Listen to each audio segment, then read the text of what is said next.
एक बार की बात है, एक गांव में रवि नाम का आदमी रहता था। रवि सब्जी लगाने का काम करता था, लेकिन बहुत मेहनत करने के बाद भी वो अच्छा नहीं कमा पाता था, जिसकी वजह से वो बहुत परेशान था। एक दिन रवि काम से लौटता है। घर पर उसकी पत्नी गंगू उसका इंतजार कर रही थी। आज तो बहुत देर हो गई जी, कहाँ रह गए थे? क्या हुआ? तुम्हें क्या लगता है मैं फालतू में घूमता रहता हूँ? अरे काम पर गया था, लेट हो गया। जब देखो जासूसी करती रहती हो मेरी। रवि की बात सुनकर गंगू कहती है, अरे आप तो फिजूल में गुस्सा कर रहे हैं, मैं तो बस आपकी चिंता कर रही थी।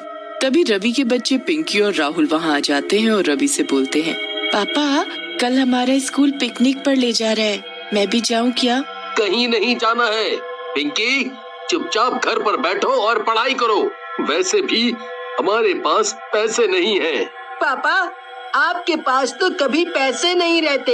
एक छोटी सी फरमाइश की है हमने, आप वो भी पूरा नहीं कर सकते?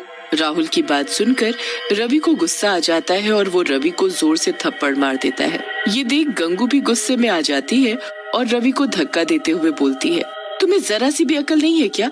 अगर तुम अच्छा नहीं कमा पाते हो तो इसमें इन बच्चों की क्या गलती है? अगर दोबारा मेरे बच्चों पर हाथ उठाए ना तो मुझसे बुरा कोई नहीं होगा। गंगू की बात सुनते ही रवि आग बबूला हो जाता है। मुझसे जुबान लड़ाती है, अभी मजा चखाता हूँ। लेकिन रवि गुस्से में गंगू को कुछ ज्यादा ही मार देता है, जिसकी वजह से गंगू बेहोश हो जाती है और मर जाती है। ये देख राहुल बोलता है, बस करें पापा, मम्मी बेहोश हो गई है। हम आगे से आपसे कुछ नहीं मांगेंगे, आप मम्मी को छोड़ दो। राहुल और पिंकी की बात सुनकर रवि रुक जाता है और नीचे गिरी गंगू के पास जाता है और उसे देखता है, लेकिन गंगू मर चुकी होती है। ये देख रवि डर जाता है। ये गंगू तो मर गई, मैं क्या करूं? पुलिस मुझे नहीं छोड़ेगी, मैं क्या करूं? अपनी मरी हुई माँ को देखकर राहुल और पिंकी गुस्से में आ जाते हैं। पिताजी आपने ये सही नहीं किया, आपने माँ की जान ले ली। हम अभी पुलिस को बुलाकर आपको पकड़वाते हैं। राहुल की बात सुनकर रवि और भी ज्यादा घबरा जाता है और वहाँ से भाग जाता है। राहुल और पिंकी अपनी माँ गंगू के पास खड़े रोते रहते हैं। गांव वालों को राहुल और पिंकी कुछ नहीं बताते और गांव वाले गंगू का अंतिम संस्कार कर देते हैं। लेकिन रात में, राहुल भैया मुझे अकेले घर पे बहुत डर लग रहा है और भूख भी लगी है। पिंकी की बात सुनकर राहुल बोलता है, पिंकी डरने की क्या बात है, मैं हूँ ना, मेरे रहते तुम्हें चिंता करने की कोई जरूरत नहीं है। तुम रुको, मैं आता हूँ। राहुल खाने की तलाश में घर से बाहर निकल जाता है, लेकिन उसे कुछ भी नहीं मिलता और वो खाली हाथ वापस आ जाता है। लगता है पिंकी हमें आज खाली पेट ही सोना पड़ेगा। मुझे बाहर कुछ भी नहीं मिला और घर पर भी कुछ नहीं है। राहुल की बात सुनकर पिंकी बोलती है, तुम चिंता मत करो भैया, मुझे अब भूख नहीं लगी है। फिर राहुल और पिंकी सिर्फ पानी पीकर सो जाते हैं। रात में घर पर जोरों से दस्तक होती है। राहुल और पिंकी नींद से उठ जाते हैं। फिर राहुल जाकर दरवाजा खोलता है। दरवाजे पर गंगू की आत्मा खड़ी होती है। गंगू की आत्मा को देख राहुल खुश हो जाता है। गंगू की आत्मा घर के अंदर आ जाती है। पिंकी भी अपनी माँ की आत्मा को देखकर खुश हो जाती है और गंगू की आत्मा से लिपट जाती है। गंगू की आत्मा भी अपने बच्चों को देखकर रोने लगती है और बोलती है, सही कहा मेरे बच्चों, मैं तुम्हें छोड़कर कहीं नहीं जा पाई और देखो भगवान ने भी मुझे वापस भेज दिया है तुम्हारे पास। फिर गंगू अपने पास से राहुल और पिंकी को रोटी देती है। दोनों भरपेट खाते हैं और सो जाते हैं। अगली सुबह गंगू राहुल और पिंकी को लेकर दूसरे गांव में चली जाती है और रूप बदलकर अंडे की रेड़ी लगाने लगती है। मैं उस गांव से तो बाहर आ गई हूँ भगवान, ताकि मुझे कोई पहचान ना सके। हे भगवान मेरी मदद करना, ताकि मैं अपने बच्चों को अच्छे से रख पाऊँ।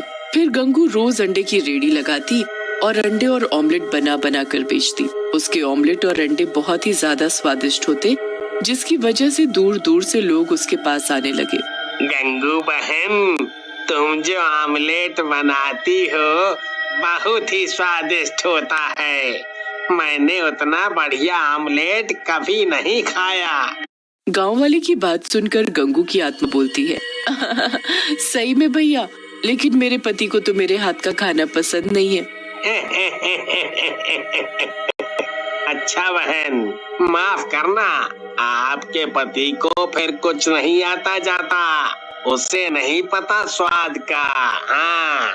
जैसे जैसे समय बीतने लगा, गंगू की कमाई बढ़ने लगी और राहुल और पिंकी भी खूब खुश रहने लगे। लेकिन शायद उनकी किस्मत में ज्यादा दिन खुश होना नहीं लिखा था। गंगू से जलने वाले भी बहुत हो गए थे। एक दिन राणा नाम का दूसरा रेडी वाला अपने दोस्त काला से बोलता है, जब से ये गंगू यहाँ रेडी लगाने लगी है, तब से हमारी बिक्री बंद हो गई है। पता नहीं मनहूस औरत लोगों पर क्या जादू करती है। मन तो करता है इसका गला दबा दूं। सही कह रहे हो भैया, चाहता तो मैं भी यही हूँ। जब से आई है हमारी तो कमाई ही बंद करवा दी। फिर काला और राणा गंगू को मारने का प्लान बनाते हैं और एक आदमी को गंगू को मारने के लिए बुलाते हैं। वो आदमी कोई और नहीं बल्कि रवि होता है, जो कि एक गुंडा बन चुका होता है। तुम दोनों चिंता मत करो, उस अंडे वाली की मैं भुर्जी बना दूंगा, भुर्जी। बस तुम दोनों बताओ कि वो कहाँ मिलेगी।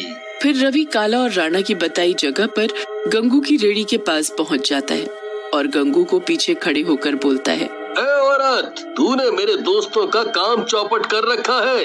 आज तेरा आखिरी दिन है। आज के बाद तू कोई भी रेड़ी नहीं लगा पाएगी। रवि की बात सुनकर गंगू की आत्मा पलटती है।